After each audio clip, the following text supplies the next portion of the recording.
ઓમ શ્રી પરમાત્મને નમઃ. શ્રીમદ ભગવદ્ ગીતાની આ યાત્રામાં આજે આપણે આવી પહોંચ્યા છે અધ્યાય 18 મોક્ષ સંન્યાસ યોગના શ્લોક ક્રમાંક 6 પર. આ શ્લોકમાં ભગવાન પોતાનો નિશ્ચિત કરેલો ઉત્તમ મત કહે છે. ચાલો આપણે સાંભળીએ ભગવાન શું કહે છે. શ્રી ભગવાન ઉવાચ એતાન્યપિ તુ કર્માણિ સંગં ત્યક્ત્વા ફલાનિ ચ કર્તવ્યાનિતિ મે પાર્થ નિશ્ચિતમ મતમુત્તમમ.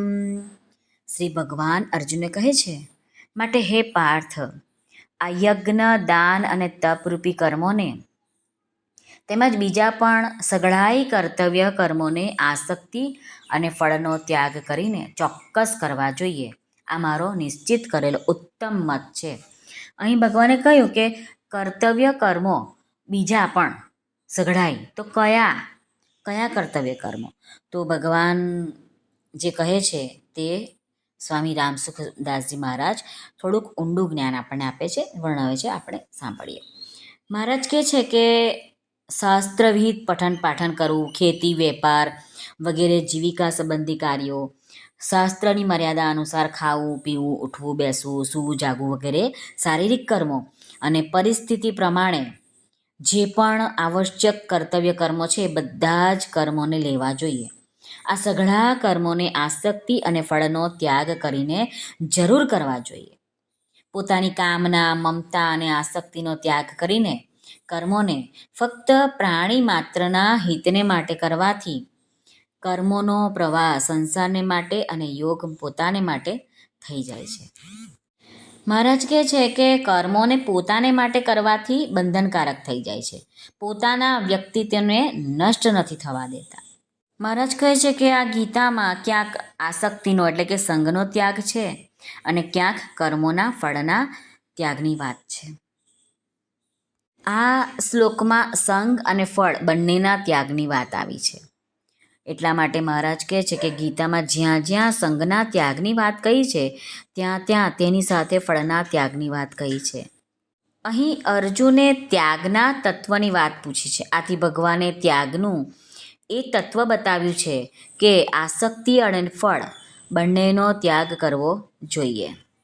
આસક્તિ ન રહેવાથી મન, બુદ્ધિ, ઇન્દ્રિયો, શરીર વગેરે કર્મ કરવાના સાધનોમાં તથા પ્રાપ્ત વસ્તુઓમાં મમતા નથી રહેતી.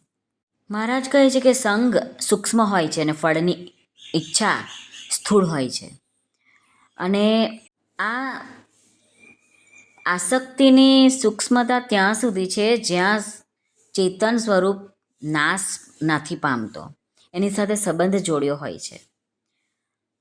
સંબંધ જોડ્યા પછી જ ત્યાં આસક્તિ ઉત્પન્ન થાય છે, જેનાથી જન્મ, મરણ વગેરે આ બધા જ અનર્થો થાય છે. મહારાજ કહે છે કે પ્રારબ્ધ કર્મના અનુસાર હાલ આપણે જે પરિસ્થિતિ, વસ્તુ, સ્થળ, કાળ વગેરે પ્રાપ્ત છે તે બધું કર્મોનું પ્રાપ્ત ફળ છે. અને ભવિષ્યમાં જે પરિસ્થિતિ, વસ્તુ વગેરે પ્રાપ્ત થવાવાળી છે તે બધું કર્મોનું અપ્રાપ્ત ફળ છે.